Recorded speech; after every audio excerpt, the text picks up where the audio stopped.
और जो चाहे सुना सकता हूं।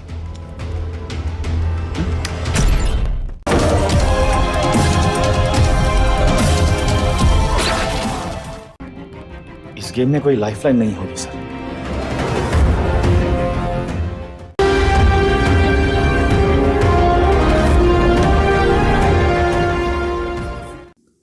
Hai semuanya, kembali lagi di channel Lobby Film.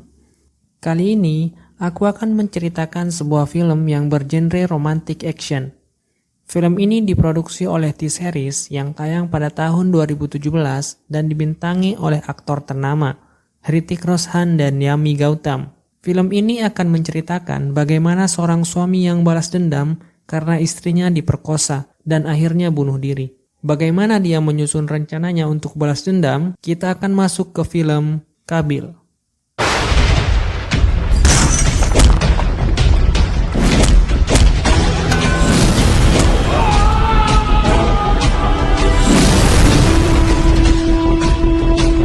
Di awal film, ada seorang pria yang sedang memasak untuk sarapan, dan pria itu mengalami kebutaan. Dia bernama Rohan. Rohan bekerja sebagai dubbing suara kartun, dan dia bisa menirukan semua suara tokoh-tokoh kartun.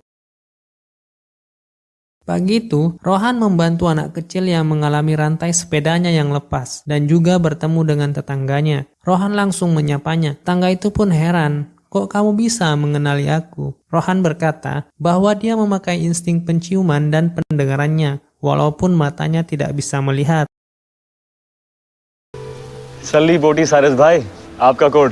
Di pagi yang sama, dia dipertemukan oleh temannya dengan seorang gadis yang bernama Su, dan dia juga mengalami nasib yang sama. Mereka berdua sama-sama tidak bisa melihat. Masa awal perkenalan, mereka sudah punya sedikit rasa satu sama lain, dan Rohan pun mengatakan, sebenarnya dia ingin menikah, tapi bukan sekarang. Dia ingin memberi waktu Su untuk berpikir. Actually, it's funny क्योंकि मैं भी शादी नहीं करना चाहता। Hari pun mereka lewati dengan Rohan sering mengunjungi Su ke tempat kerjanya. Su bekerja sebagai pemain piano untuk para siswa menari. Saat itu Rohan mengajak Su dan ditemani seorang temannya Rohan pergi ke sebuah konstruksi yang nantinya akan menjadi rumah Rohan dan Su setelah mereka menikah. Saat temannya Rohan sedang asik menelpon, namun tanpa dia sadari ada lubang di depannya, dan Rohan langsung menariknya. "Apa kau sudah buta?" Teorinya, jika keluar dari lift tepat 16 langkah, pasti ada lubang di depannya. नीचे देख, लिफ्ट की जगह service lift, वहां से 16 steps और होल, याद रखना। Karena sudah terbiasa dengan adanya Rohan di sampingnya, akhirnya Su mempunyai rasa dan bersedia menikah dengan Rohan, dan akhirnya mereka pun menikah. Di lain sisi, Amit mengajak sepupunya, Asim, untuk keluar di malam hari itu. Perlu diketahui, Amit di sini adalah adik dari seorang yang kaya yang mencalonkan diri menjadi gubernur pada saat itu. Rohan yang baru saja pulang dari makan malam bersama Su, naik bajai dan sempat akan ditipu oleh abang bajainya, yang seharusnya kembaliannya dari ongkos bajainya adalah 5.000, karena ia melihat Rohan buta, maka dia mengembalikan uangnya hanya 100. Tapi perlu diketahui, setiap uang ada kode uniknya yang dikhususkan untuk orang tunanetra. Setelah itu, sebelum sampai di rumah mereka, Amit dan Asim mengganggu Rohan dan Su. Setelah Su berteriak meminta tolong dan tetangganya sudah keluar, Amit dan Asim sudah kabur, dan tampak di situ seperti tidak ada yang mengganggu mereka. Di pagi hari, ada tetangga Su yang memberikan susu kepadanya. Tiba-tiba, Amit dan Asim sudah ada di dalam rumah Su, dan mereka pun memperkosa Su. Rohan yang baru saja pulang kerja sudah mendapati istrinya dalam keadaan terikat di atas kasur, dan mereka pun melaporkan kejadian itu ke polisi. Tapi, saat itu polisi tidak bisa berbuat banyak karena Su dan Rohan tidak bisa memberikan bukti dan ciri-ciri pelaku. Tapi, mereka mengetahui pemerkosaan itu adalah Amit dan Asim. Akhirnya, kepolisian meminta bukti visum, dan mereka pun pergi ke rumah sakit. Namun, saat di perjalanan, tiba-tiba mereka dicegat oleh mobil dan membawa mereka ke sebuah gudang dan disekap selama 1 malam. Dan ada seseorang yang mengancam mereka untuk mencabut laporan yang mereka buat kepada Amit. Sontak di situ Rohan marah dan berusaha untuk menghajar orang itu. Tapi dia terlalu kuat untuk Rohan, dan Rohan pun terpental ke drum yang berisi minyak.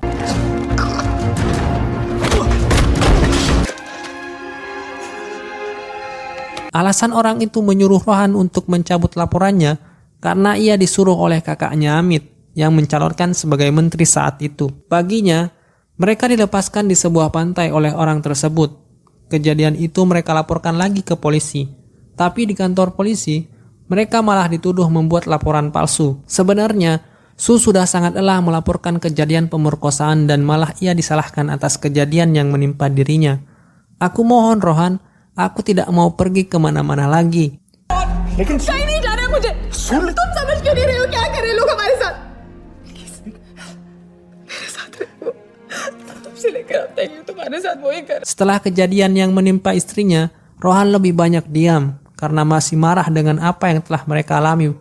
Bahkan dengan kejadian itu, Rohan juga kesal dengan Su.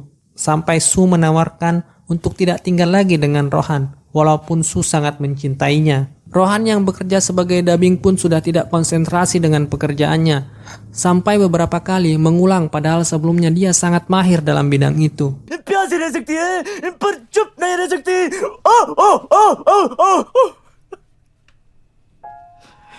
Setelah datang kerja, Rohan yang berniat untuk meminta maaf kepada Su, tapi apa yang terjadi?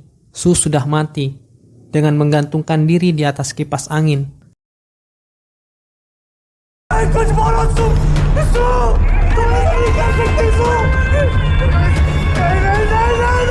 Setelah sesi kremasi sudah selesai, teman-teman Rohan berkunjung ke rumahnya dan mengucapkan turut berduka cita atas meninggalnya Su.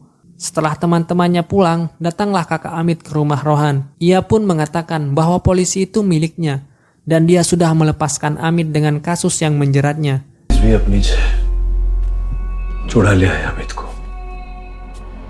Dan juga dia turut berduka cita atas meninggalnya Su. Dan dia menyuruh agar Rohan tidak membicarakan kejadian ini kepada media dan lawan politiknya. Ia akan mengancam jika sampai itu terjadi, ia akan menghancurkan hidup Rohan. Sebelum kejadian bunuh diri, Su sempat menuliskan surat untuk Rohan, 2 jam tangan dan sabu tangan milik Amit dan Asim. Setelah surat itu dibaca oleh Rohan, ternyata Amit dan Asim datang lagi ke rumah mereka dan memperkosa Su untuk yang kedua kalinya.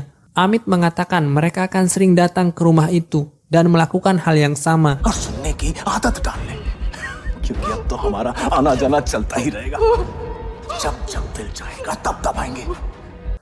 Karena tidak tega dengan Rohan, akhirnya Su memutuskan untuk mengakhiri hidupnya dengan gantung diri. Setelah itu, dia pun datang lagi ke kantor polisi dan bertemu dengan atasannya yang bernama Chobe. Lalu Rohan mengungkapkan bahwa Chobe sangat sulit ditemui dan ingin langsung membuat laporan di depan kepala polisi itu. Tapi ia mengucapkan bahwa kasusnya tidak cukup bukti dan dia tidak bisa berbuat apa-apa. Rohan mengungkapkan, ia dan Su berusaha tegar karena mereka mencari hukum dan keadilan, tapi kalian menolaknya. Ia juga mengungkapkan bahwa Amit dan Asim datang lagi dan berbuat hal yang serupa. Jika sistem tidak bisa mendukung Rohan, maka dia akan membuat sistem sendiri untuk keadilannya. Dan ia menekankan lagi, tidak akan ada garis kehidupan dalam permainan ini. इस गेम में कोई लाइफलाइन नहीं होगी sir.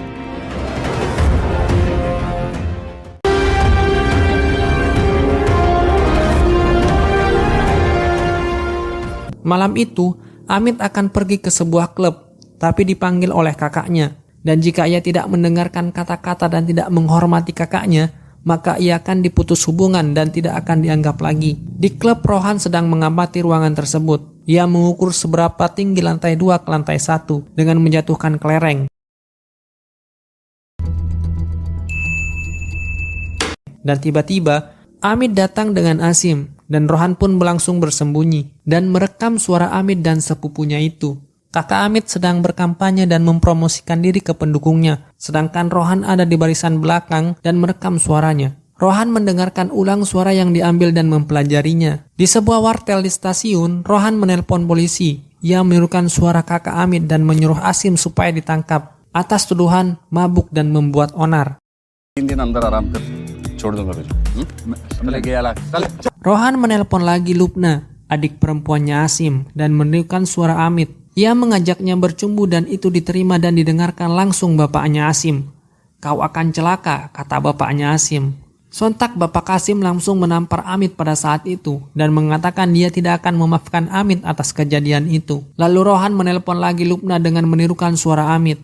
Ia mengatakan ia ingin bertemu dan meminta maaf. Setelah itu, Rohan juga menelpon Amit dan menirukan suara Lubna. Ia mengatakan ia ingin bertemu dan mengungkapkan bahwa Lubna sangat mencintai Amit. Dan Rohan juga menelpon ayah dari Lubna.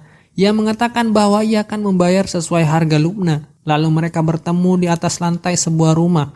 Dan ayah Lubna yang sebelumnya sudah emosi, datang dan membawa pisau dan ingin membunuh Amit. Saat itu, ayah Lubna langsung ingin menusuk Amit, tapi Amit terlalu kuat dan malah sebaliknya.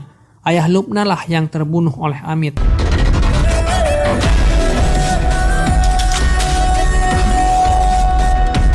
Dan hari itu pun polisi datang ke rumah Amit dan akan menangkapnya. Tapi kakak Amit yang punya kuasa atas kantor polisi memerintahkan polisi itu untuk pergi dari rumahnya. Langkah selanjutnya dari balas dendam Rohan, ia membeli sebuah peralatan yang akan disiapkan seperti tali tambang, pisau, bola besi, dan tak lupa pula cemilan kecil yaitu keripik singkong. Setelah itu, Asim dipanggil oleh kakaknya Amit dan mengatakan sekarang Amit ia kirim ke Pune. Ia juga meminta untuk laporan kepada Amit segera dicabut, karena itu bisa mengalahkannya di pemilihan wali kota saat itu. Dan mengatakan bahwa ia telah membebaskan Asim juga saat kasus pemerkosaan Su pada saat itu.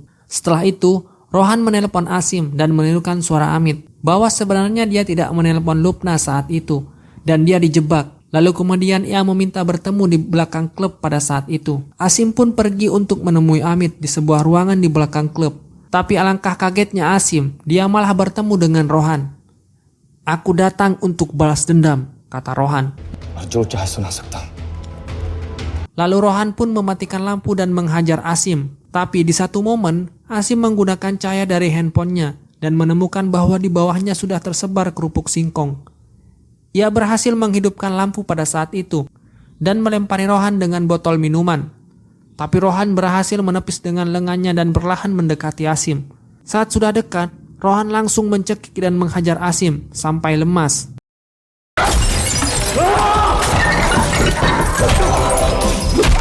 Dan perlahan berjalan ke samping lantai 2 yang sebelumnya dia sudah pelajari dan hafalkan anak tangga di ruangan itu, dan mengikat leher Asim dan menjatuhkannya.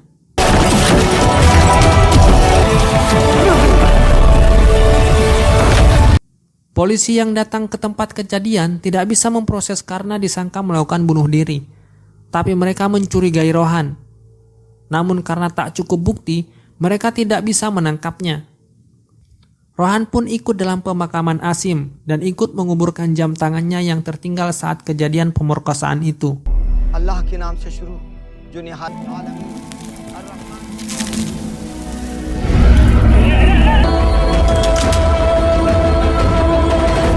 Chobe pun datang ke rumah Rohan dan menanyakan bagaimana dia bertahan hidup sampai pada di mana dia semalam dan pekerjaan Rohan itu apa. Ia mengatakan teringat dengan perkataan Rohan saat ada di kantor polisi dan dia mencurigai Rohan. Semua ia lakukan dengan pendengarannya. Selanjutnya, Rohan menelpon Amit dan menirukan suara polisi tersebut. Ia mengatakan bahwa dia tahu siapa yang membunuh Asim, tapi dia tidak ingin mengatakannya di telepon karena terlalu berbahaya. Ia ingin bertemu dengan Amit dan mereka pun bertemu di Mood God Down, yaitu tempat yang kemarin mereka disekap. Sebelum Amit datang, Rohan sudah mempersiapkan dan mempelajarinya. Tapi saat Rohan memukul kepala Amit, ternyata Amit menggunakan helm. Dan Amit pun menghajar Rohan sampai Rohan tumbang dan menjatuhkan pipa besi itu di dekat Rohan. Karena terlalu percaya diri, saat 1 lawan 1 menggunakan pipa besi, Rohan berhasil memukul wajah Amit dan membuatnya pingsan. Saat sudah sadar, dia sudah terikat di tiang, dan langkah selanjutnya adalah menelpon kakaknya agar supaya menolongnya. Setelah itu, Rohan menyumpel mulut Amit dan membocorkan semua minyak di gudang itu dan meletakkan lilin di depan pintu. अरे मेरे को ये मर के गोडाउन में बांध के रखा था आप इस जाके मुझे बचा लो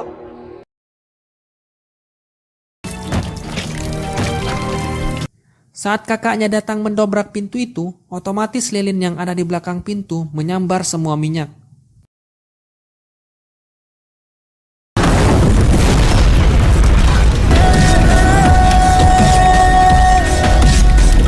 Saat polisi datang ke tempat, mereka tidak bisa menemukan bukti apa-apa. Pada saat Rohan membersihkan lukanya, ada anak kecil yang datang ke rumahnya. Dia meminta tolong agar mengizinkannya ke sekolah dengan menirukan suara dari bapaknya. Tapi saat itu polisi pun datang ke rumah Rohan dan melihat dan mendengarkan semuanya. Dan 24 jam lagi kasus ini ditutup dan Rohan pun berterima kasih atas 24 jamnya. किस लिए 24 घंटों के लिए Dan polisi itu pun memerintahkan anak buahnya untuk mengambil hasil rekaman telepon Rohan, Amit dan juga Asim.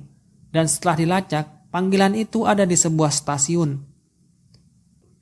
Semua akses keluar dari rumah Rohan dijaga ketat oleh polisi. Saat itu, ada temannya Rohan membawa keluarganya yang menggunakan cadar. Dan dicek oleh polisi ternyata benar. Dan ada penyemprotan asap di depan rumahnya. Saat polisi mengecek wartel yang digunakan Rohan, untuk telepon ternyata orangnya tidak ada. Dan sedang tutup dan akan buka besok paginya. Sebenarnya, mereka akan membunuh Rohan saat itu juga. Tapi ada pertimbangan. Akan ada kecurigaan dari masyarakat dan akan berpengaruh kepada pencalonannya sebagai wali kota. Oleh sebab itu, mereka akan membunuhnya di dalam penjara setelah Rohan dinyatakan bersalah. Di pagi harinya, kakaknya Amit sudah terbunuh. Dan polisi itu pun bertanya, bagaimana kamu bisa melakukannya? Rohan pun menjelaskannya. Di malam sebelum Rohan keluar dari penjagaan polisi di rumahnya, ia menggunakan sepeda saat temannya berjalan dengan keluarganya yang menggunakan cadar.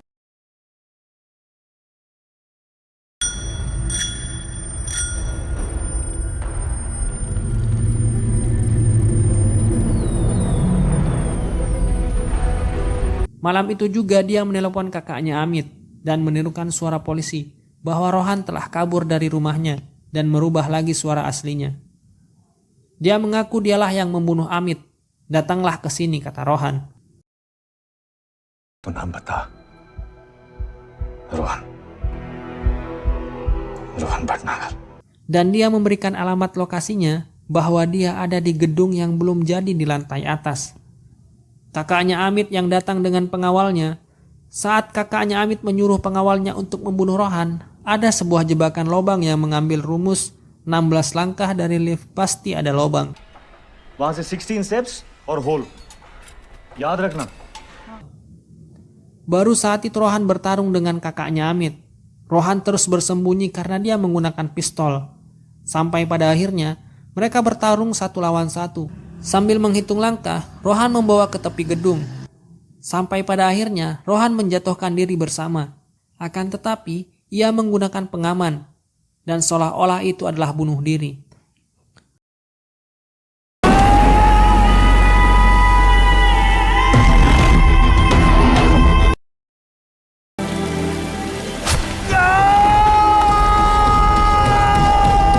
Dan kesimpulan dari rencana ini adalah Amit membunuh Asim, Amit dibunuh kakaknya, dan kakaknya bunuh diri karena merasa bersalah membunuh saudaranya. Tapi kata polisi tersebut, penjahat akan meninggalkan bukti dan saksi. Dan saksi itu adalah pemilik wartel yang ada di stasiun kereta api. Tapi ternyata, saksinya adalah orang buta juga, dan tidak bisa bersaksi karena tidak bisa melihat pelakunya. Tamat. Oke guys, sekian dulu alur cerita film Kabil ya. Jika kalian mau request film lagi, tinggalin di kolom komentar ya. Jangan lupa like, komen, dan subscribe. Terima kasih.